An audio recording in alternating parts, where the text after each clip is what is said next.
비타민 K는 우리 생체 내에서 비타민이라기보다 호르몬에 가깝게 행동합니다. 신생아가 처음 태어나면 비타민 K 주사를 놓는데요. 이유는 비타민 K가 신생아 몸에는 거의 생성되어 있지 않기 때문이죠. 그래서 만에 하나 출혈의 위험을 막기 위해서 비타민 K 주사를 놓는 겁니다. 그러다가 몸이 성장하면서 비타민 K 수치가 점점 오르고 나이가 들면 다시 수치가 떨어지면서 마치 성호르몬 같은 수치 변화를 보입니다.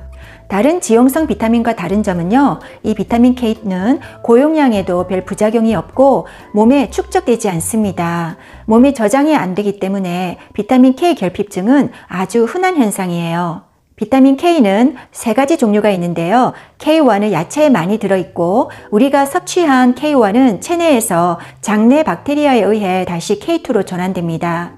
K3는 합성물질인데 이것은 프리 레디컬을 만들어서 약간 독성이 있어요. 여기서 우리가 주목해야 할 것은 바로 K2인데요. 비타민 D가 칼슘의 흡수를 돕는다면 비타민 K2는 칼슘이 뼈와 치아 등 칼슘이 있어야 할 제자리를 찾아가도록 길을 안내해주는 가이드 역할을 합니다. 비타민 K2가 결핍되면 칼슘이 뼈나 치아 등 당연히 있어야 할 곳을 떠나서 엉뚱한 곳인 대동맥이나 연 조직 등으로 이동해서 혈관 등을 딱딱하게 만듭니다. 그리고 이렇게 석회화된 동맥이 막히면 심장 발작이나 뇌졸중이 와서 사망에 이를 수도 있어요. 정말 심각한 일이죠. 비타민 K2 주요 효능 한 가지, 동맥 경화를 예방합니다. 이렇게 나이가 들면 동맥이 더욱 석회화되어서 혈관근이 딱딱해지고 혈관 수축이 잘 되지 않습니다. 그래서 심장으로 가는 혈류가 막힐 수 있고요. 심장 발작을 일으킬 수가 있죠. 뼈를 빠져나온 칼슘이 동맥에 쌓여서 경화를 일으키면 30대의 젊은 성인의 경우 급사할 확률이 7배로 치솟습니다. 이처럼 동맥에 칼슘이 쌓여갈수록 뼈의 칼슘 손실은 더 높아지고 골에 구멍이 슝슝 나는 골다공증이 생기는 거죠. 바로 여기서 비타민 K2의 결정적 효능이 드러나는데요. K2는 동맥에서 칼슘을 끌어내어 뼈로 칼슘을 이동시켜 제자리를 찾아가도록 돕습니다. 여기서 아주 중요한 아미노산 GLA 단백질이 등장하는데요. 비타민 K2가 매트릭스라는 GLA 단백질을 카르복실레이션해서 단백질에 이렇게 고리 같은 것을 만들어 줍니다. 그리고 이 고리에 칼슘이 딱 걸려서 이제 이게 GLA 단백질에 붙들린 칼슘은요, 동맥과 연조직을 벗어나 뼈나 치아로 향하게 됩니다. 오직 비타민 K만이 이런 작용을 돕는 물질이에요. 정말 놀랍죠? 비타민 K2 효능 두 번째는요, 골다공증을 예방합니다. 비타민 K2는 뼈의 미네랄을 상당히 레벨업 해주고 척추뼈의 골밀도를 개선해서 나이가 들면서 키가 줄어드는 것을 예방해 줍니다. 그럼 여기서 뼈 건강으로 유명한 비타민 D는 어떻게 되는 거지 하는 의문이 들 수가 있죠. 비타민 D는 GLA 단백질 오스테오칼신의 생성을 돕는다면 비타민 K2는 이렇게 생성된 오스테오칼신이 제대로 작동할 수 있도록 돕습니다. 비타민 D는 충분히 섭취하면서 비타민 K를 안 먹는 여성은 폐경 후에 엉덩이 뼈가 골절될 확률이 2배라고 합니다. 놀라운 사실은 골밀도가 노년기 사망률을 아주 정확하게 예측한다는 거예요. 골다공증이 심하여 골밀도가 낮을수록 사망률이 높다는 건데요. 이것은 낮은 골밀도로 뼈가 부러져서 사망한다기보다 뼈에서 빠져나온 칼슘이 갈수록 동맥으로 많이 이동하게 되어서 동맥 경화를 초래하여 심장마비나 뇌졸중이 올 확률이 월등히 높아진다는 거예요. 골다공증 절대로 만만하게 보면 안 되겠죠. 그리고 비타민 K2 세 번째 효능은요, 전립선암, 직장암, 간암 등의 암을 예방한다고 보고되어 있습니다. 특히 중년 남성들에게 비타민 K2 필수 영양 성분이 아닐까 합니다. 비타민 K2는 몸에 축적되지 않기 때문에 다소 용량이 높아도 독성이 없다고 봐요. 그리고 아직 공식적인 복용량이 정해져 있진 않기 때문에 대략 말씀드리면 북미에서는 5에서 600 마이크로그램을 먹고 있습니다. 그리고 비타민 K2와 상호작용이 있는 처방약 보충제로는요, 비타민 E가 있어요. 특히 수천 IU가 넘는 고용량 비타민 E를 먹을 경우에 비타민 K 작용을 방해하고요. 또 항생제는 비타민 K2를 합성하는 장내 세균총을 없애버려서 K2 효능이 떨어질 수가 있습니다. 그리고 항일전제, 쿠마딘이나 플라빅스를 복용하시는 분은요, 비타민 K2를 복용 전에 반드시 의사와 상의를 하시기 바랍니다. 서로 반대작용을 하니까 조심하셔야죠. K2 중에서 합성물질인 MK4보다 생체 활성도가 더 높고 생체에 더 오래 머물러서 더욱 효과적인 MK7을 선택합니다.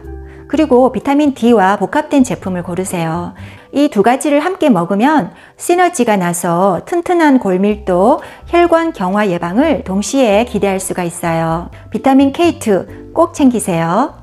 뼈 노화, 혈관 노화를 막으면 몸이 보다 부드럽고 유연해지면서 나이가 들어도 키가 줄어들지 않을 거예요. 오늘 주제는 치아 건강을 위해서 꼭 섭취해줘야 하는 영양소, 비타민 K2 시리즈 3입니다. 일반적으로 칼슘이 치아를 튼튼하게 해주는 가장 중요한 영양소로 알려져 있죠. 그래서 칼슘의 흡수를 돕는 비타민 D3와 더불어서 이 두 가지 영양소가 많이 알려졌고 치아 건강을 위해서 권장되고 있는데요. 사실 이것만으로는 충분치가 않습니다. 1939년 유명한 치과의사 웨스턴 프라이스 박사는 예방치과의학과 관련된 논문을 하나 발표했어요.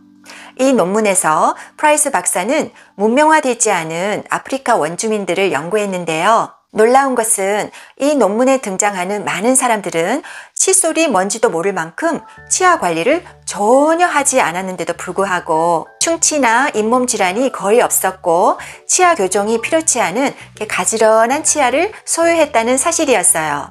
프라이스 박사의 연구에서 이 원주민들은 생선알, 각종 동물의 내장 등 뭔가 독특한 음식을 주식으로 먹는 식사 문화가 있었다고 해요. 그 당시엔 이 영양소가 뭔지 알 수 없어서 프라이스 박사는 그냥 이 성분을 액티베이터 X라고 부릅니다.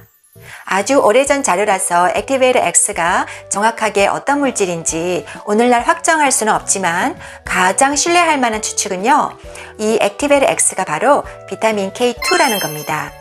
이후 1975년 하버드 연구진들은 비타민 K2가 오스테오칼신을 활성화시키고 이 활성화된 오스테오칼신은 혈류에서 칼슘을 뼈와 치아로 이동시켜서 골밀도를 올리고 튼튼한 치아를 만들어준다는 그런 중요한 발견을 했습니다. 오랫동안 치아 건강을 위한 영양소는 앞서 말씀드렸듯이 칼슘과 비타민 D3가 하이라이트를 받아왔습니다. 칼슘은 치아의 에나멜층을 구성하는 기본 성분이고요. 충치를 자연적으로 치유하는 필수 성분이죠. 비타민 D3는 칼슘 흡수를 위해 필요한 지용성 비타민인 거 아실 테고요. 그런데 여러분, 여기서 꼭 짚고 넘어가야 할 것이 있습니다. 칼슘과 비타민 D3만 섭취한다고 더 튼튼한 뼈와 치아를 보장받을 수는 없다는 것이에요. 여러 연구 자료에 의하면 비타민 K2 없이 칼슘과 비타민 D3만 섭취했을 때 경우에 따라서 흡수된 칼슘이 뼈와 치아로 가는 대신 동맥으로 이동하여서 오히려 혈관을 석회화시키고 심장병을 유발할 수도 있습니다. 부지런히 양치질하고 치실을 사용해도 치아를 구성하는 칼슘이 부족하다면 여러 가지 구강 질환이 발생할 수가 있는데요. 여기서 꼭 함께 챙겨줘야 할 영양소가 바로 비타민 K2입니다. 음식이나 보충제를 통해 섭취한 칼슘을 치아로 운반하는 데 관여하는 단백질이 몇 가지가 있는데요. 그 중에 하나가 매트릭스 GLA 단백질입니다. 제가 예전 비타민 K2 영상에서 설명드렸지만 독특하게도 비타민 K2가 이 GLA 단백질을 카보ок실레이션 시켜서 이렇게 고리 같은 구조를 만들어 줍니다. 이것은 비타민 K2만 할 수 있는 놀라운 능력인데요. 이 고리가 칼슘을 낚시하듯이 이렇게 낚아채어서 혈관과 연조직으로부터 이렇게 이끌어냅니다. 또 다른 단백질은 오스테오칼신인데요. 이 오스테오칼신이 칼슘을 뼈와 치아로 이동시켜서 뼈와 치아를 튼튼하게 만들어줍니다. 두 단백질 모두 비타민 K2가 필요해요. 꼭 필요해요. 비타민 K2가 치아를 위해 하는 역할 첫 번째는 새로운 상아질의 형성에 기여합니다. 비타민 K2가 오스테오칼신을 활성화시킨 결과 칼슘의 공급이 이루어져서 상아질이 성장하고요. 새로운 상아질이 자라면서 충치가 덜 생깁니다. 그리고 두 번째, 치아의 퇴화를 늦춰줍니다. K2는 나이가 들면서 치아가 손실되는 속도를 늦춘다고 알려져 있고요. 뼈와 관련해서는 K2가 실제로 뼈의 질량을 증가시키는 것으로 나타나고 있습니다. 세 번째는 정상적인 얼굴형을 만들어줍니다. 아주 드물게 산모가 비타민 K2를 충분히 섭취 안 하면 태아의 코 연골이 너무 일찍 석회화되어서 얼굴 아래쪽 이 3분의 1 부분의 성장이 억제될 수 있다고 합니다. 또한 태아 시기에 비타민 K2가 결핍이 되면 자라면서 치아가 구강에 맞지 않게 그렇게 되는 경우가 있어서 이게 일종의 발달장애죠. 현대인들의 식단을 보면 대부분 목초를 먹이지 않은 육류로부터 추출한 동물성 지방, K2를 만들어내는 살아있는 생유산균이 부족한 불량 발효식품 등으로 구성되어서 충분한 K2 섭취가 어렵다고 합니다. 그래서 오늘날 많은 아이들이 치아 교정을 해야 하는 결과를 초래했다는 의견들이 나오고 있어요.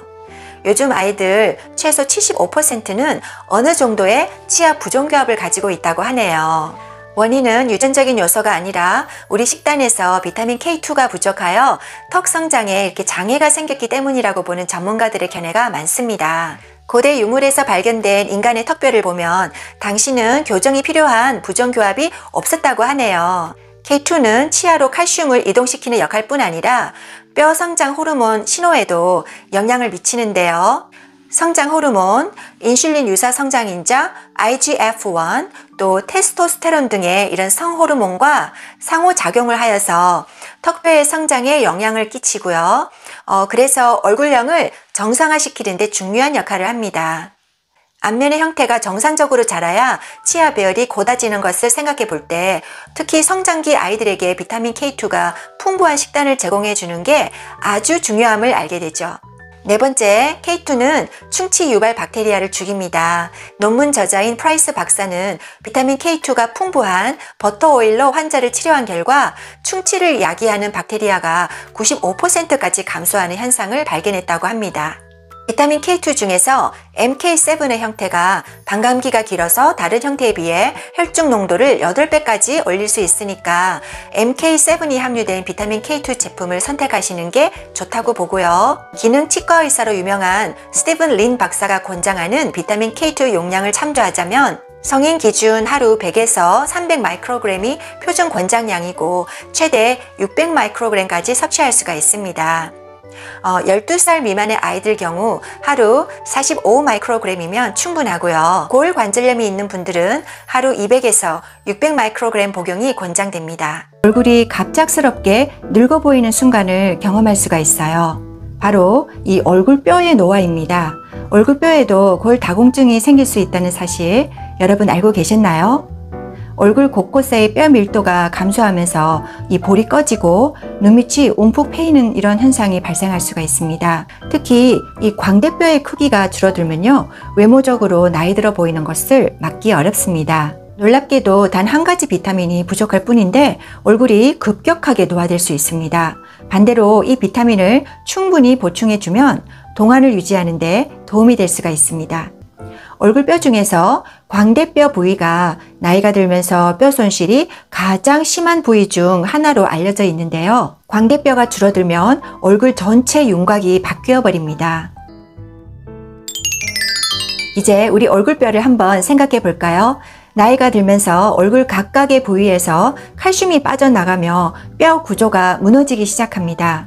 특히 광대뼈 부위의 구조 변화가 가장 심해요.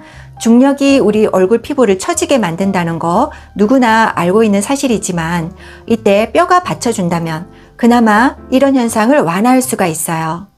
얼굴 뼈 밀도가 낮아지면 중력으로 인해서 얼굴 전체가 처지는 속도는 가속화될 겁니다. 2011년 예일대학교 내분비 연구자들은 40에서 50대 여성들 중에서 피부 주름이 심한 참가자들이 공통적으로 뼈 밀도가 낮다는 사실을 발견했습니다. 심지어 체질량 지수, BMI나 몸무게와는 관계가 없이 골밀도가 낮았어요. 모든 뼈에서 골밀도 결핍이 발견이 되었으며 이건 나이와도 관계가 없었습니다. 뼈 밀도가 낮을수록 피부 주름이 심할 수 있다는 발견이었죠. 일본인은 80대까지도 아름다운 피부를 유지하는 사람이 많은 것으로 알려져 있는데요. 일본은 나이를 가늠하기 어려울 정도로 동안을 유지하는 사람들을 많이 찾아볼 수 있습니다. 연구자들은 이유를 탐구하기 위해서 일본에서 다른 나라로 이주한 사람들의 피부 변화를 분석해 봤어요. 그런데 놀랍게도 일본을 떠나 북미로 이주한 사람들은 얼굴이 더 빨리 노화되었음을 발견했다는 것입니다. 이런 현상에 대한 원인을 연구한 결과 그 답은 바로 일본 음식 나또였다는 사실과 더 나아가 나또 안에 비타민 K2가 그 비결이었다는 것을 발견하게 되죠. K2 결핍은 노안의 원인이 될 수 있습니다. 먼저 얼굴 뼈 구조에 영향을 미쳐서 골 밀도가 감소할 수 있고요. 또 이뿐 아니라 우리 피부 탄력을 유지하는 데 중요한 엘라스틴 아시죠? 이 엘라스틴이 비타민 K2 부족으로 칼슘 석회화가 진행이 될 수 있습니다. 결과적으로 이 엘라스틴이 굳어지면서 피부가 처지고 탄력을 잃게 될 수 있는 거죠.